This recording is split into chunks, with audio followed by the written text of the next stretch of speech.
Pag sinabi po ni Lola na bawal basain yung pusod, ay mali po yun.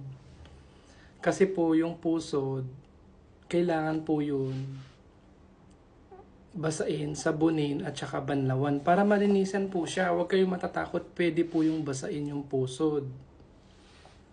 Sa katunayan nga, nung yung baby po nandun siya sa loob ng tiyan ng nanay niya, nag-i-scuba diving yun dun, yung baby. Tapos yung oxygen tank niya dun sa pusod.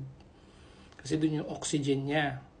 Nag-i-scuba diving yung baby sa loob ng tiyan ng mami niya. Kasi nandun siya sa amniotic fluid. Tubig din po yun. So naliligo siya sa loob ng tiyan. Nag-swimming siya dun. Pag ganun-ganon po siya sa loob ng tiyan ng nanay niya.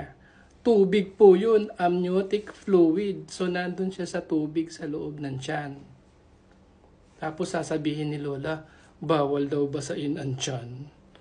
Eh, dun nga sa loob, ay bawal basain yung pusod. Eh, dun nga sa loob ng nanay niya, naliligo siya sa tubig dun. Tapos ngayon, bawal basain. Basain nyo po yun, sabunin, banlawan para malinisan po, ha?